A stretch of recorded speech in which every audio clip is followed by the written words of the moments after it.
Hi, everyone. Welcome back to another episode of our podcast. I'm Jake, and I'm joined by my wonderful co-host, Lena.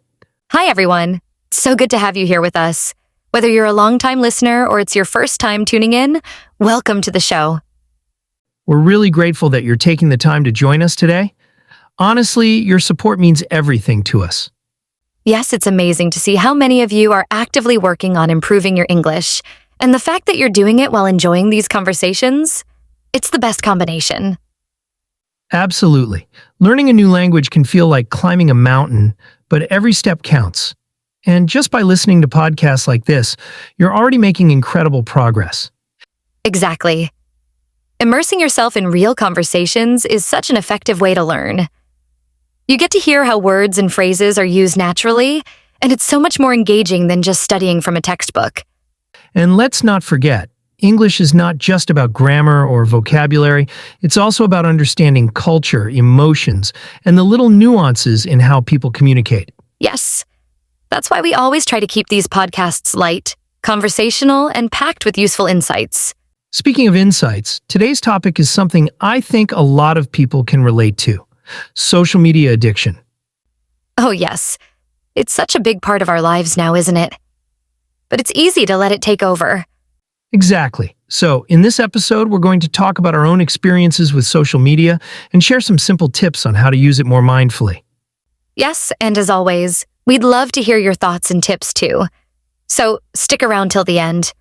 We've got a question for you. All right, Lena, let's get personal. How much time do you spend on social media every day? Oh, Jake, do I have to answer that? Okay, let me think. Probably 2 to 3 hours, maybe more on some days. What about you? I was spending way more than that a few years ago. It got to a point where I was checking my phone constantly.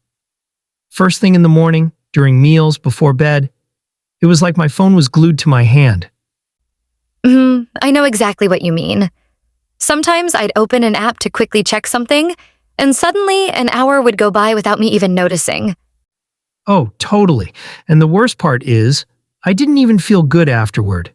If anything, I felt more anxious or even a little empty. Like I'd wasted my time. Yes. That feeling of guilt is so familiar. And let's not forget the endless comparisons. Seeing everyone's perfect lives online can really mess with your confidence. Absolutely. I'd find myself comparing my everyday life to someone else's highlight reel. It's not healthy. No, it's not. But it's such an easy trap to fall into. That's when I realized I needed to make some changes. It wasn't easy, but I started taking small steps to regain control. So, what was the first thing you did? The very first thing I did was turn off notifications for most of my apps. It sounds simple, but it was a game changer. Oh, I agree. I did that too. And suddenly, my phone stopped feeling like it was controlling me. No more constant buzzing or dinging. Exactly. And then I set specific times to check social media. Like, I'd only allow myself to scroll during lunch or after finishing work for the day. That's such a smart idea. For me, I started tracking my screen time. Seeing those numbers was a real wake-up call. It made me realize just how much time I was losing to mindless scrolling. Oh, for sure. And speaking of losing time, I also started replacing social media with other activities. Instead of reaching for my phone, I'd grab a book, go for a walk, or even try cooking something new. That's such a good point. For me, it was journaling. I started keeping a little notebook by my bed, and instead of scrolling at night, I'd write about my day. It's so calming and helps me sleep better too. That's a great habit. I also created a no-phone rule for certain parts of my day, like when I'm eating or when I'm in the bedroom. Oh, I love that. For me, it's no phones during family time.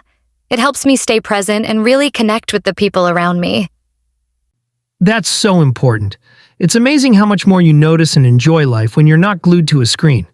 So, Jake, do you think it's possible to have a healthy relationship with social media? Definitely. I think it's all about balance. Social media isn't bad. It's how we use it that matters. Yes, I completely agree. It's a tool, and like any tool, it can be used for good or bad. Exactly. And one thing that's really helped me is curating my feed. I started unfollowing accounts that made me feel stressed or inadequate and focused on ones that inspire me or teach me something new. Oh, yes, I did the same thing. Now my feed is full of positive, uplifting content. It makes such a difference. Totally. And for anyone listening, just remember, small changes can make a big impact. You don't have to overhaul everything overnight. Yes, start with 1 or 2 steps, like turning off notifications or setting time limits, and see how it feels. And don't forget to replace the time you save with something meaningful. Whether it's a hobby, exercise, or spending time with loved ones, find something that makes you happy. That's great advice. And we'd love to hear from you. How do you manage your social media use?